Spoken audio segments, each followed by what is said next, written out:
PBS Utah presents the Governor's Monthly News Conference, an exchange between Utah reporters and Governor Spencer Cox.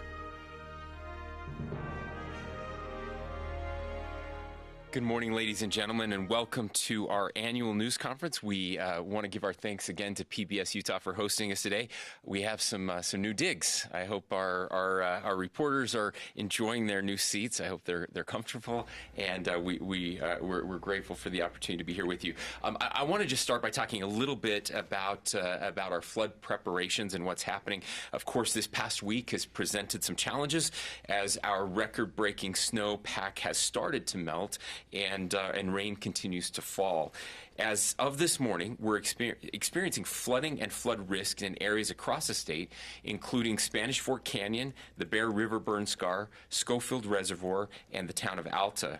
Of course, flooding in Oakley City has inundated one home, and other homes in the area are also at risk. We know that rivers and streams are running cold, extremely high, and extremely fast, especially the Weber River, the Ogden River, Big Cottonwood Creek, and Immigration Creek. We've also seen avalanches that have blocked canyons, mudslides, and rock slides that have endangered homes, and sinkholes that have ruined roads. And this morning, we're seeing groundwater flooding affecting 17 homes in North Ogden. Groundwater flooding can happen when soils are already so saturated that additional rainfall and snowmelt can't drain away quickly enough, which causes the water table to rise above the ground surface. Now, back in October, I asked for $5 million to be included in our budget for flood mitigation. This session, the legislature approved that request, and while I'm grateful for their support, we definitely recognize that we are going to need more. We have now depleted those funds. So this week, I issued an executive order declaring a statewide state of emergency due to the flooding and ongoing risk of flooding affecting our state. Over the next 30 days, this state of emergency will allow agencies to tap into the state's literal rainy day funds to continue our flood response, as well as ask for federal aid.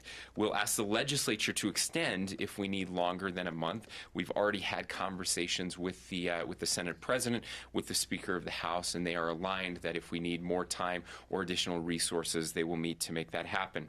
The good news is that our flood plans are working as they were designed to. The Utah Division of Emergency Management has activated the State Emergency Response Team and deployed resources, including, as we mentioned in our last press conference, more than 1 million sandbags to help local communities prepare. UDOT has also activated their Emergency Coordination Center.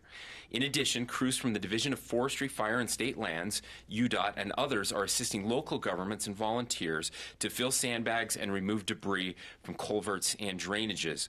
Our cities and towns are doing incredible work mobilizing their resources and their people to keep residents safe, and thousands of volunteers have rallied to fill sandbags and to take care of each other. We're grateful for all of the volunteerism. This truly is the best of Utah.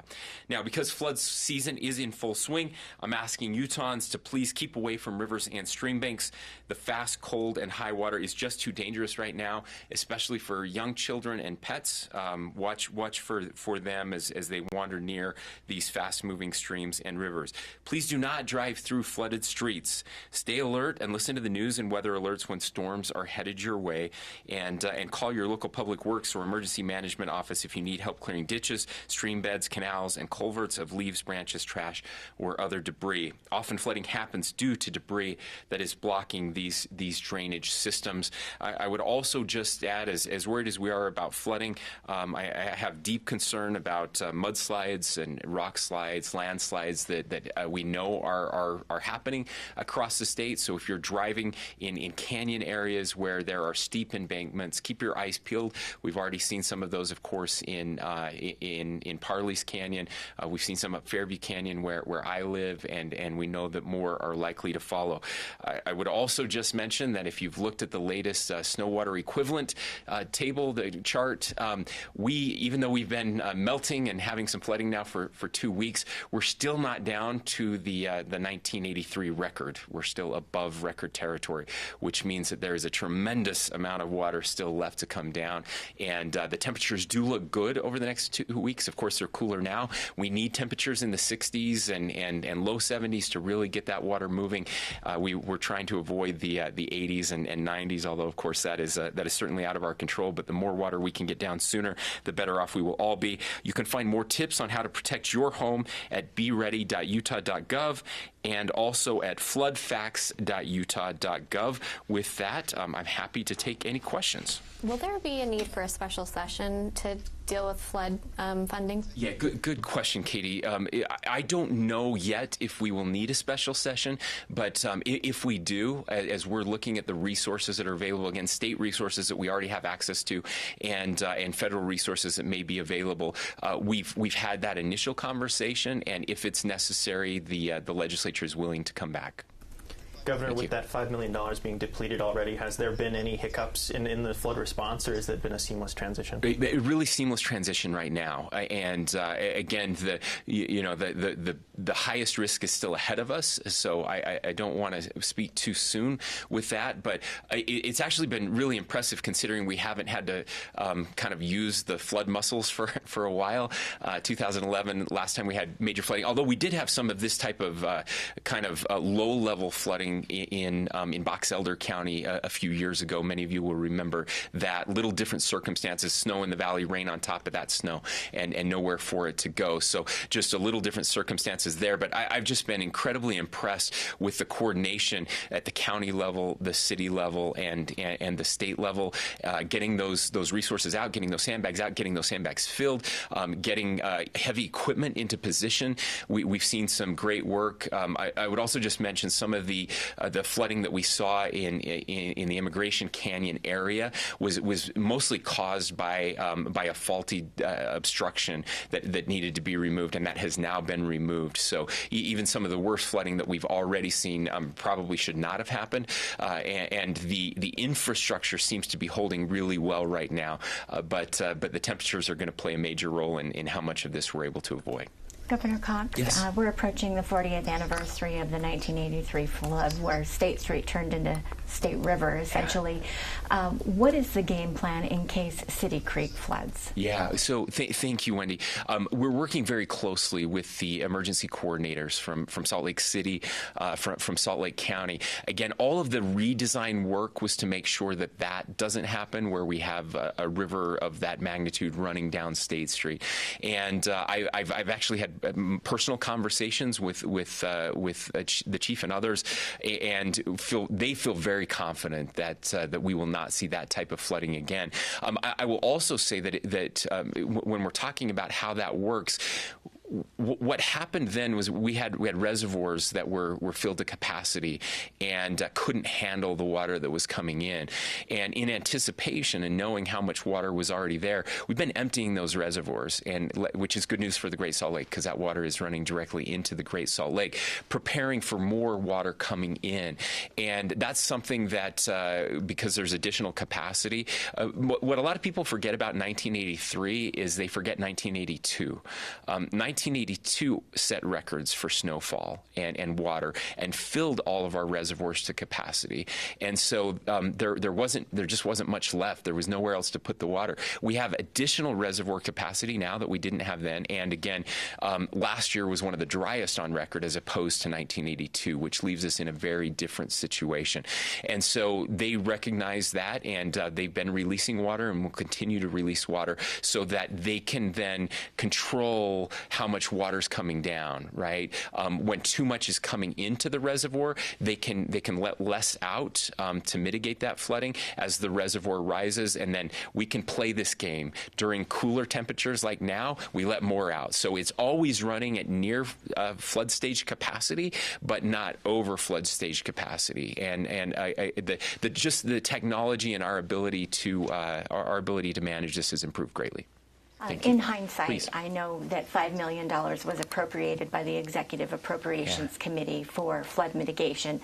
That money has, been burned through already. I spoke with the Senate chair of that committee yesterday for an on-camera interview, and he mentioned that there's a lot of reserves. There's a lot of avenues that they can go to take more money, move money around.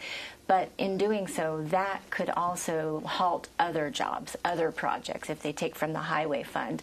What is your response to that? And do you think that lawmakers allocated enough money for flood mitigation to begin with? Sure. So I think it's important to note that we have a part-time legislature, right? So very different than some other states, and I think that's a positive thing that we have a part-time legislature, and so I'm really not worried about it at all. In fact, when I asked for that $5 million, people laughed at me because I asked for it before we had any snow, and certainly I don't know that anybody saw us not just having a record winter, but smashing those past records, right? And so yeah, we don't get to play hindsight with these things. We just move forward, and we do have plenty of money in reserves. Those rainy day funds aren't just for economic downturns; they're also for major emergencies. We've been very thoughtful, and again, I want to give the legislature a tremendous amount of credit. There's a reason that we're continually named the best managed state, and it's because we do manage our funds in such a way that we're prepared for things like this. So we've been more than at any time in our past. We have more in our rainy day funds now than ever before in our state's history. We have more in our emergency funds, the new funds that have been created over the past couple of years than we've ever had before. And so it's not a matter of is the money there or are we going to have to take away from something else. We're not going to have to do that. I will say there will be some other shuffling that needs to happen. One of the other places where we've used a significant amount more than we had planned on is UDOT and removing snow. Right, we always plan for an average year. We've had a couple below average years, but this one, those guys have just been working themselves ragged, overtime, significant amount of overtime. So we will have large overages, overspending in the snow removal category as well. So that's something that we'll adjust with the legislature. And again, we have enough cushion that we can get by for a while, but eventually we'll have to fix that one too. So yes, we are going to eventually need more allocated, but that money's already there. We just need to get the blessing of the legislature. Governor, thank you. There Yes. have been some reports that some insurance companies have declined to approve Utahns for flood insurance this spring. I'm wondering if that's something that your office is hearing as well, and what you might be doing to respond to that. Yeah, so we do have an insurance office, our department that oversees insurance. They take all of those concerns that come in, and they will be adjudicating those and looking at those. So I haven't personally engaged on those yet. I probably will. There is most people don't know, and I appreciate you bringing this up. I think it's very helpful, Emily, that we can let people know that your regular homeowner's insurance usually does not cover flooding. That's a separate insurance policy, and it usually takes up to 30 days to get that approved, and it can be very expensive depending on where you live and what those floodplain maps look like. So I always encourage people to look out and see. But if you are being denied and you feel like you're being denied unjustly, then you should file a complaint with our Department of Insurance, and they will look into that. And of course we want to hold insurance companies accountable. Thank you. Yeah. Governor, on social media legislation, what does the state's legal defense look like if there is a lawsuit over the new social media bills? Yeah, so we'll. This is something we've been preparing for a while. As I mentioned, I mean, even before the social media bills were signed, that we're planning to file suit against the social media companies themselves, and so we're definitely planning on being on the offensive here as well as on the defensive. And so we're working with the Attorney General's office. My general counsel works very closely with them. We have the Legislative Council as well, who are always involved since this is legislation. They will be involved in crafting those defenses, and we'll be looking across the country at others who are doing this as well. There's I believe a lawsuit in Indiana. The Seattle, if I remember right, Seattle Public Schools has filed a lawsuit as well. So there are a couple of these lawsuits that are a little bit ahead of us, and I think there are things that we can certainly learn from those. but we will also be taking lessons from past litigation. I think as I mentioned before, I think the opioid litigation is very instructive on the way that they were able to show that companies had been harming people and had knowledge that they were harming people, that their products were designed in such a way that they were harming people. I think the tobacco litigation is another one that we will look very closely to. And so all I can say is that we are preparing for whatever comes that way. You said that you think existing case law was wrongly decided. What cases exactly were wrongly decided? I apologize. I don't have that in front of me, but there were some early internet cases back in the, I want to say, late 90s, some Supreme Court cases that were decided. And I don't know that they were necessarily wrongly decided, but I don't know that they were decided in such a way that they apply the way that others think they do to social media. Again, those cases were decided just general about the internet more broadly, but that was well before social media, and that was well before there were any not just perceived harms, but proven harms to young people. So I think it is a balancing act. I think we can preserve free speech. I think that's very important. Of course, I think that people do have First Amendment rights, and I recognize those First Amendment rights.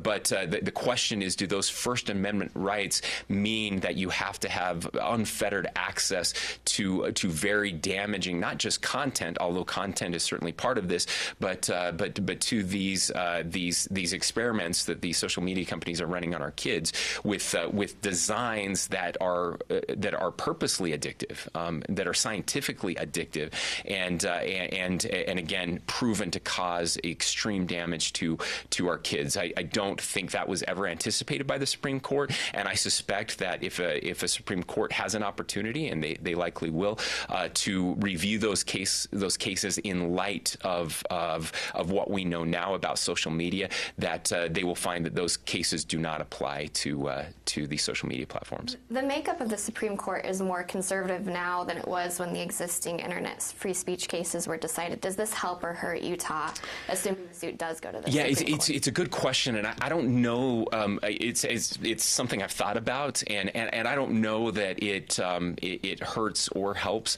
I do think, just from kind of a political philosophy, that this fits well in both conservative and liberal camps. It's one of those strange areas these days where there is some common ground. When you have I've said this before, but when you have a congressman like ours, Chris Stewart, who I've talked to many times about the work that he's doing there, some very conservative members of Congress that are supportive of holding social media companies accountable, and then you have a very progressive liberal president, President Biden, who in his State of the Union has called for tighter regulation, holding social media companies accountable, and trying to prevent some of this harm that is happening. I've heard from the administration that they're watching very closely what we're trying to do here in Utah, and again, talking to Congressman Stewart, he's finding bipartisan support for what they're trying to do. So if you extrapolate that to the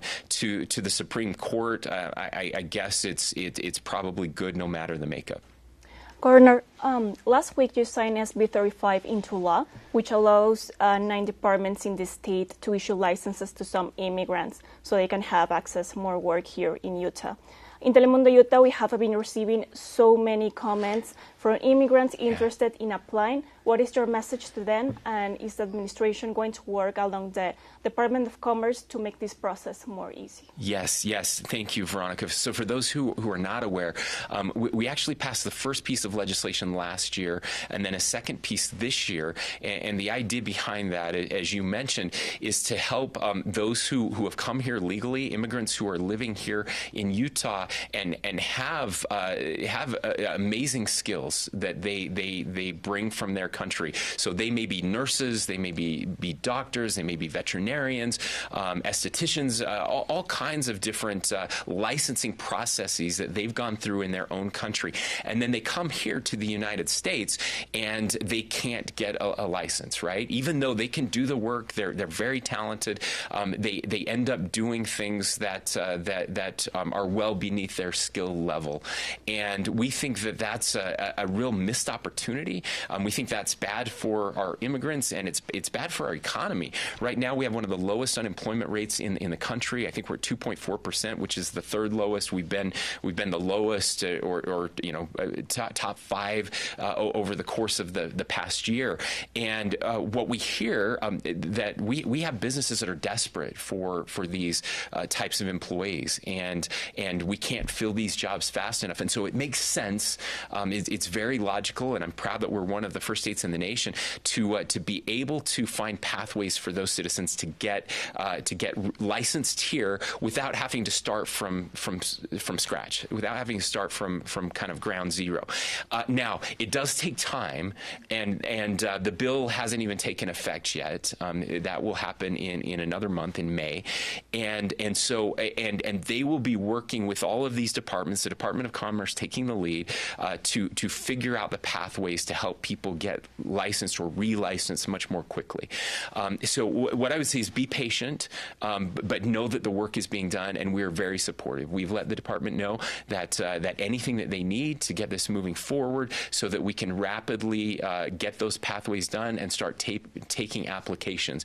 Now, from the bill last year, we've already been able to move a few of those immigrants, those citizens now through the process and get them working. We've been able to talk to some of those. They're very excited, but we want to expand that significantly, and that will be happening over the next year. Thank you. On that same topic, earlier this year, you wrote an op-ed for, I believe, the Washington Post about wanting states to be able to sponsor immigrants to come and work in their states. I'm curious if you've heard whether there's been any movement from Congress on that issue. So we know conversations are happening. That was an op-ed that I wrote with Governor Holcomb from Indiana, another Republican governor. It was very well received. The feedback that we got was overwhelmingly positive, and again, in a bipartisan way. Congressman John Curtis has been really fantastic on this issue. I know it's something that he's very interested in, something that he's been working on with his colleagues. We're hopeful that we could see something move. I know there is also a bipartisan group of senators that are looking at immigration and how we can make some reform there that is positive and will help move us in a better direction. So I'm cautiously optimistic. I will also tell you that starting in July, when I get the opportunity to serve as the chair of the National Governors Association, that we will be engaging more governors, again in a bipartisan manner, to see if we can't find some common ground on immigration reform. What's really interesting about this one, it's the I don't know how to say this, the least controversial of the most controversial issues that are out there. I don't know if that makes sense, but it's the one controversial issue that most Americans agree on. Let me state it that way. And I've shared this before, but if you look at polling around immigration, most Americans believe that we need to secure our border, including me, that we need to do much more to secure our border. And I was heartened to hear the president talking about the fentanyl issue and how dangerous and deadly it has become. It's the first time we've heard a Democratic president talking about that issue and understanding how dangerous and damaging that is. So there's broad agreement. Again, Democratic voters agree that we need to secure the border. Republican voters also agree that we need to fix legal immigration and do more there, and that was the purpose of this op-ed, was to say, look, we understand that there's disagreement on this issue, and so one of the ways to help with that is to let governors decide how many immigrants they want to come into their state or need to come into their state. Our economy is demanding that we need more workforce, and we just can't find more workforce here. So this isn't about taking jobs away from Americans. It's about helping create new jobs and more jobs and helping our economy to continue to grow. I would also add that we do this crazy thing where we bring in the best and brightest from other countries, and we give them access to the best universities on earth right here in the state of Utah and other states, and we give them an incredible education, an education that is desperately needed did here. Engineers are a great example of this. We need so many engineers, and we train these engineers, and then we refuse to let them stay. We send them back to their countries when they want to stay here, and could certainly help us in many ways. That's very frustrating. And so again, most Republicans support fixing legal immigration. The problem, so you may ask, why with this broad consensus haven't we been able to do anything? And the problem isn't the people. The problem is the politicians, and it's politicians who get elected by dividing us on this issue on both the left and the right. And we've been very close to consensus before. There have been a couple runs. There was one during the George W. Bush presidency where we got very close to some comprehensive immigration reform. It fell at the last minute. We got very close during the Obama administration. It was almost there, and then at the very last minute, it fell apart. So I have my eyes wide open on this one. I recognize that it's been tried before and failed before, but I'm always optimistic and hopeful that we could get something done with this Congress. That is all the time we have for our broadcast portion of the Governor's News Conference. Thank you so much for being with us, and we will see you back here next month. Okay, so I want to go ahead and introduce Sydney Ramirez. She's behind me, and she's from Judge Memorial High, and she's with our PBS NewsHour Student Reporting Lab, and she has a question for you. Okay, so you've recently signed Law SB 152 that enacts the Utah Social Media Regulation Act, and this law requires social media companies to verify minors' age and obtain consent of a parent and guardian before a Utah resident under the age of 18 may maintain and open an account. And while there are benefits to this law, have you considered how this might negatively impact minors, seeing as how this will hinder their ability to use social media as a tool for learning and information, and require minors to provide even more personal information of social media companies? Sure. Yeah, we have. I think there's a couple things that are really important when we talk about this. So first of all, let me assure you that social media companies have all of your information, and that's part of the problem. We don't allow that in any other facet of life. We don't allow companies to mine information and data from our young people. It's crazy to me that we just think it's suddenly okay to let 14-year-olds be at the mercy of these corporate behemoths when it comes to mining your data. And so as we work through this process and work through how we're going to do this, the idea is not to give social media companies more information. There will be ways around this. I suspect, I don't know, again, that's why we have a year to work through this. We will have a rulemaking process in which both social media companies and young people and families, any Utah citizen can submit their ideas about how to do this or their concerns about how it's being done. What I anticipate will happen is that there will be a third-party verification process where these social media companies will use a third party to verify age, and then that data will not be saved and stored in a way that could be subject to hacking. But I'm always blown away by the people who think, oh, we can't be giving them more information when, I mean, they're tracking you daily. They know what you're saying. They know where you're going. They know all of these things about you. I mean, they have a profile on every single one of us. I guarantee you, they know within maybe a few years how old we are. They know where we live. They know where we shop. They know what we think. They know what we eat, drink, sleep, and so suddenly people are panicked about, oh no, they might know I'm a minor. I don't see that as a problem at all. And as to the learning process, there are other ways to learn than on social media, and there are great ways to learn. I think we all did okay before we had access to social media, and I can assure you there is very little learning happening with my 16-year-old daughter and social media. She's the only one of her friends that does not have social media, and she's doing just fine in school. So I think we can get by. I think we'll be okay. We'll figure it out. And again, again, the idea is not to completely keep social media away from kids. That's not the idea at all. The idea is to make sure that if they are going to use social media, that they're engaging responsibly, and more importantly, that we're not destroying their lives, again, with this experiment that social media companies are attempting on our kids. And there are ways to do that. The law is pretty clear that if, again, assuming with parental consent, which is the way we do every other contractual obligation in this world and have forever, if your kid wants to enter into a binding contract, then a parent has to sign off on it, or a guardian. And so once that happens, then now we have a kid's account, right? And it's going to look a little different than an adult's account. And one of the ways it's going to look a little different, and I think the most important way, is they have to turn off those addictive algorithms. They can't harvest your information. They can't harvest your data.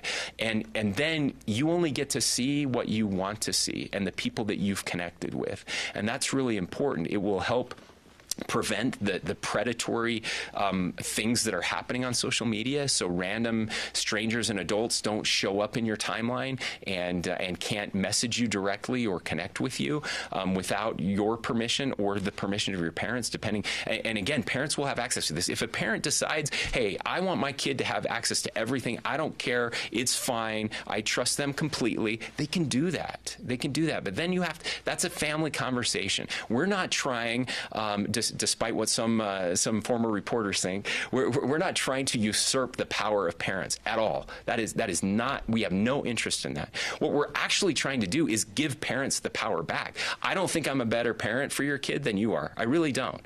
I don't want to tell you how to parent your kid, but I do want to give you the opportunity to parent your kid, and that's not happening right now. We've given that. Government doesn't have it. What we've done is we've given that to social media companies. We're letting social media companies decide how to parent our kids. And that's a huge mistake.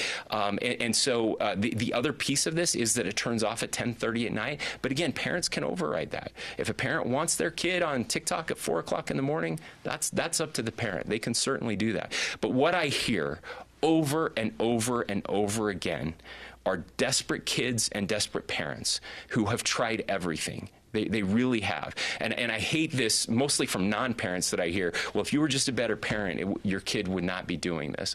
And I hear amazing parents all the time who are exhausted. And the people that say that do not understand addiction.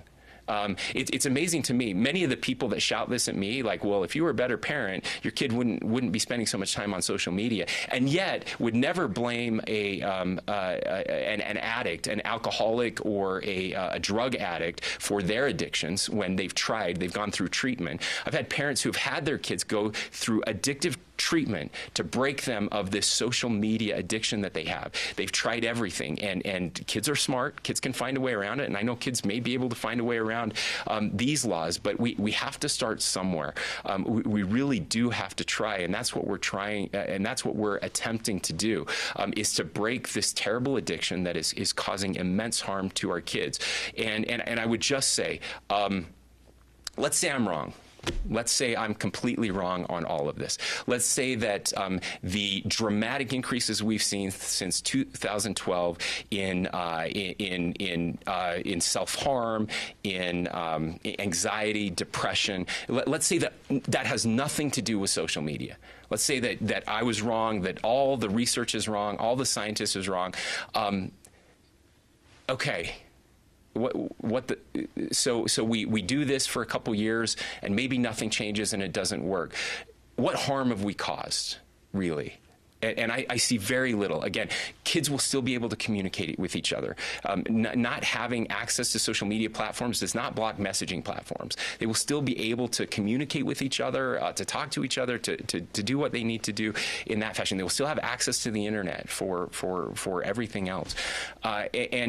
So if I'm wrong, you know what? I'll come back and I'll apologize. But if I'm right, we will be saving lives, lots of lives, and lots of heartache. And that's, I think at some point we have to do something. We have to try something. And nobody else seems interested. We're just going to sit back and watch this all burn down. And I just can't live with myself if we don't try something. Speaking of addiction, Is the state doing enough to rein in repeat drunk drivers before they kill? We've had several that's a good episodes. question. I certainly hope so. It's as part of addiction, I will also say, we can't take away all agency from people. I would, if there was a way to personally guarantee that someone who drives drunk will never, ever, ever do it again, I would do that. I guess the only way to guarantee that is to lock them up for life. And I don't think as a society we're prepared to do that or ready to do that.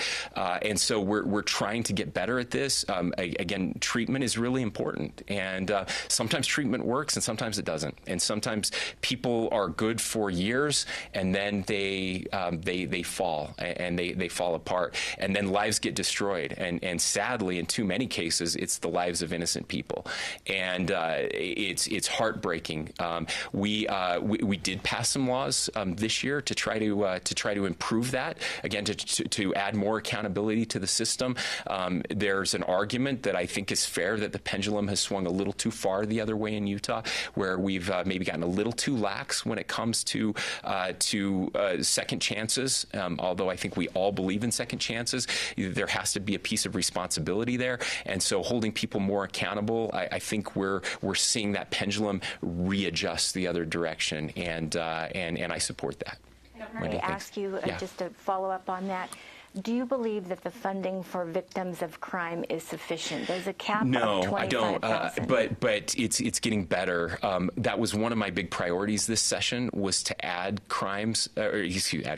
add money for victim services for victims of crimes, and especially in the category of domestic violence. That's one area where we've been woefully underfunded, and I was really grateful to see the legislature step up and add significant funding for victim services. It's not enough. We know it's not enough, and we'll be back asking for more next year. So, with that said, I'm working on a case where the violent criminals were actually killed in this case, but they permanently disfigured a woman, and she is never able to work again. Yeah. There's the cap of $25,000 with the Office of Crime Victims, and then $50,000 for homicide. But this isn't a murder case. This is a permanent injury, lifelong medical bills. So the cap is $25,000 for her, and she's left holding the bag for the rest of her life. Yeah. It's a very sad and tragic situation. The people that caused this were violent criminals, and they were killed in this. What can be done in terms of the Office of Crime Victims to change this, to better help a victim in this circumstance? Sure. Well, the only thing that can be done is to have more money allocated from the reason there's a cap is because they have to spread that money over lots of people. So, you can focus on one case and I can show you 100 others, right, where if we gave that person more, other people would get nothing. And so I would love to see the cap increase. I think just like anything else, that cap's been in place for quite a while, and I'm sure that money went a lot farther when that cap was put in place than it does now. And so I think it's definitely worth looking at, just from an inflationary standpoint, if nothing else, of raising that cap. And again, my heart breaks for that victim. That is awful and tragic and terrible. And I wish I could fix all of those things. And so one way we can do that is to try to increase the cap and get more money in there. And that's what we're trying to do. Thank you. Yeah. Thoughts on the Biden administration's proposed federal rule on transgender students' participation in high school sports? Yeah. Well, I think, again, this is like most issues. It's an issue better left off to the states. I know that every state is trying to grapple with this. As I've said before, we absolutely have to protect women's sports. That's very important, and we should be compassionate and understanding to our transgender students who are clearly struggling in lots of different ways. I think that there are better ways to do that. Certainly, we have a commission now that is in place, and we're kind of feeling our way through that commission. We do have a ban on transgender sports participation, but that ban has been blocked by a judge, as I predicted it would be, and we ended up with the ban that we were with the commission that we were pushing for anyway, to try to avoid that type of a decision and still protect women's sports. And so we'll see how that all plays out. It's going to be really interesting to see how the cases go. I think Idaho was the first case. I think they're a couple years ahead of ours. There are several other cases across the country, and so we'll see how that all shakes out. And that's again, that's part of federalism. That's part of the system of government that we have. I do think that our commission is interesting. I know we've had lots of others that are interested in looking at what a commission could be in their states, or is this something that could be used at the NCAA level or the Olympic level to really protect the integrity of women's sports if the court strikes down these bans right now. And so I always think it's better when the states take the lead in figuring these things out ahead of time. Governor, you withdrew Salt Lake County Councilor Suzanne Harrison's nomination from the State Air Quality Board after a Senate committee was deadlocked on forwarding her nomination. Any insight into your decision, even though the Senate could have voted on that by itself, and have you settled on an alternate candidate? Yeah, so the only insight is there that it was pretty clear that the nomination was not going to move forward, that it was not going to be successful, which by the way, I know it's fun to pit us against each other, but that they're doing their job, and that is, I will defend the Senate's ability not to approve my nominations. I don't want them to just be a rubber stamp of everything I do. I know most governors would like that, but I also don't think that that's healthy for our system of government. And so I have not settled on a replacement. I have spoken with Suzanne, and I appreciate her service. I appreciate her willingness to serve, and so we will work on another nomination and be forwarding that soon. And as soon as I have somebody in mind, I'll let you know. Are you looking for that nominee to be a Democrat? I'm looking for the best person. Again, I didn't nominate her because she was a Democrat. I nominated her because of her experience, and I did like having somebody in office in Salt Lake County.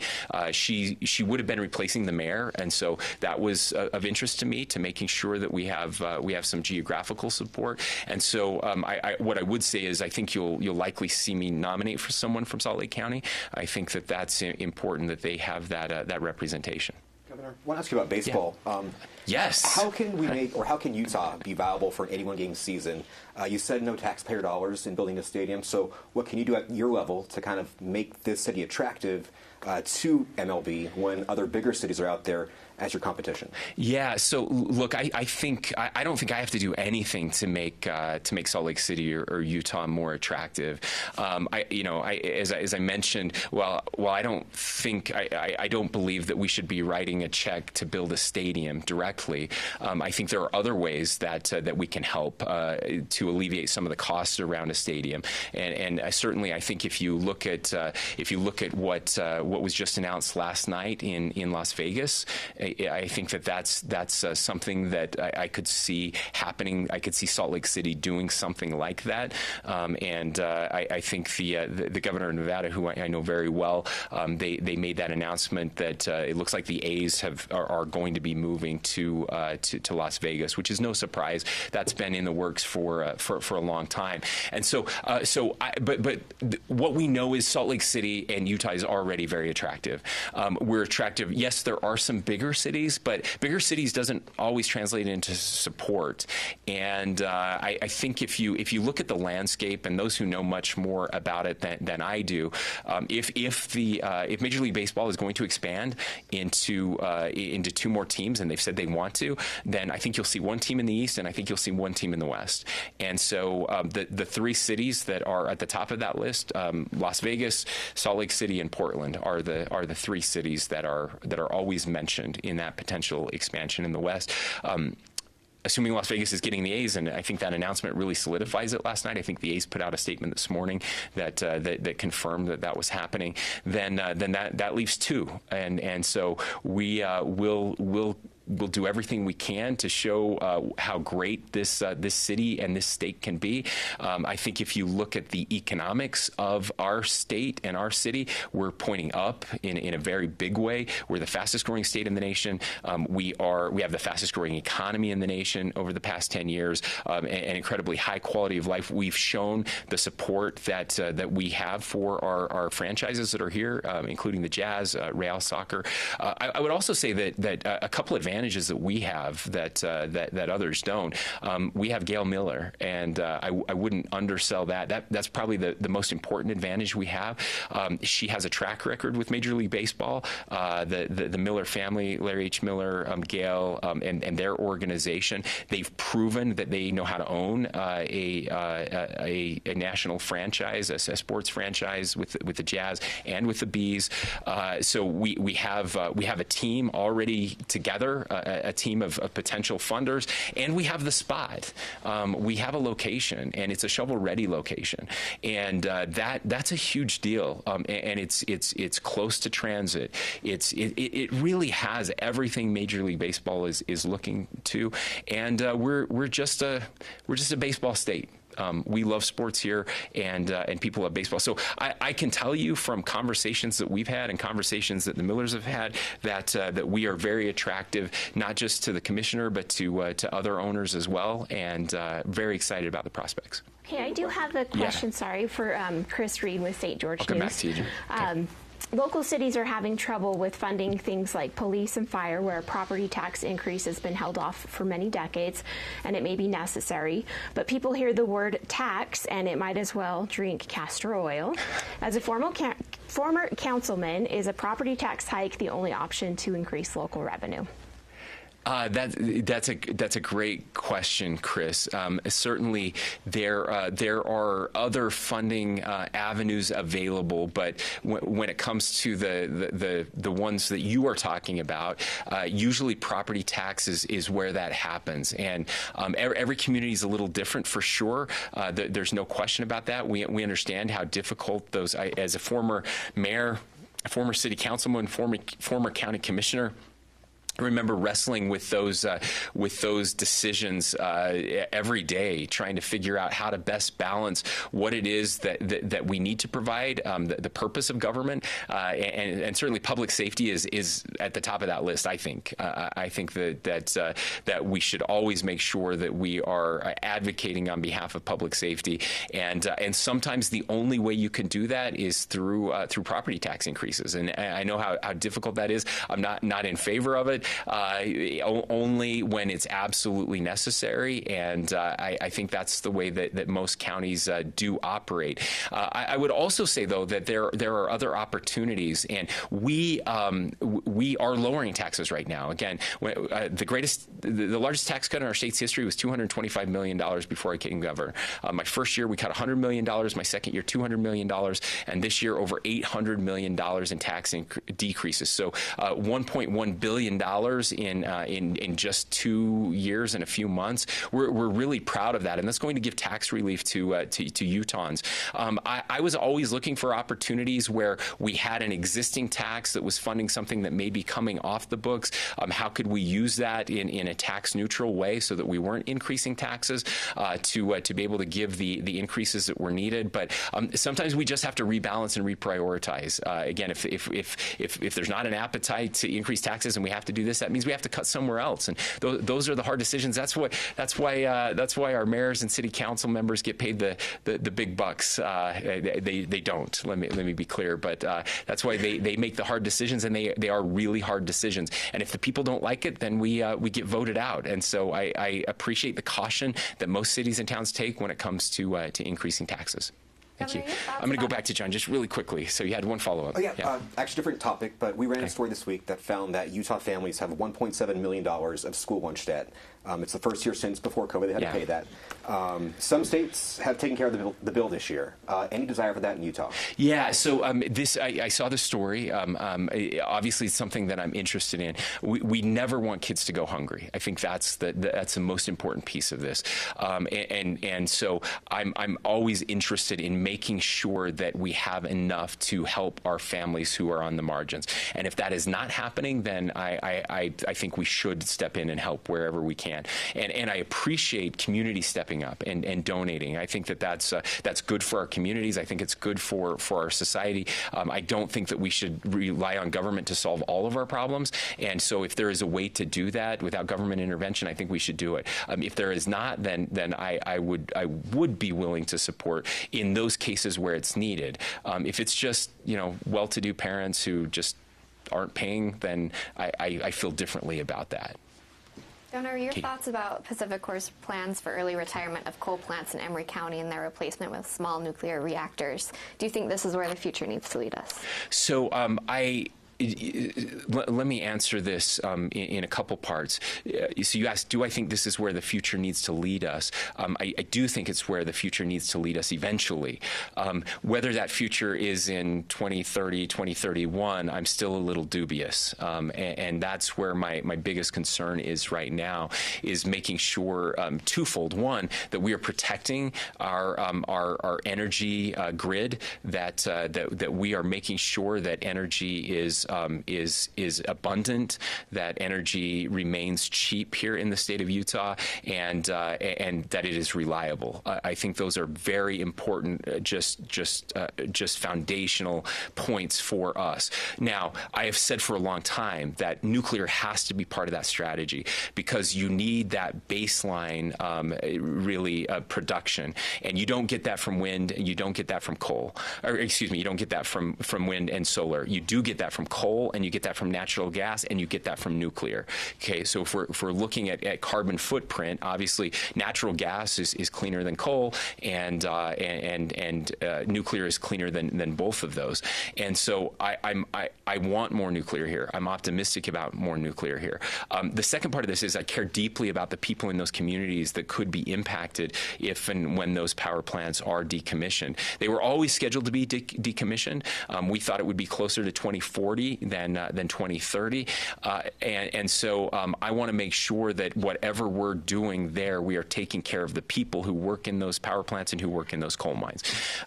Now, all of that being said, I have received assurances from Rocky Mountain Power that if those nuclear options are not ready, they will not decommission those coal plants until the nuclear is online. So that's hopeful, because as much as I support nuclear, I've yet to see a nuclear project that has come in on time. In fact, many of them come online decades later. It's been decades since we've had new nuclear in this country. They have a project on the border of Utah and Wyoming, up in Kemmerer. That's their first nuclear project, so we're watching that very closely. We'll see how that moves forward, and we'll continue to work closely with that company to make sure that they're accountable for our system and to the people that work there. Okay, and we are out of time. So thank you so much for taking the time with us, Governor. Thanks, everyone. I hope you have a wonderful day. Stay warm out there and stay dry. Thanks.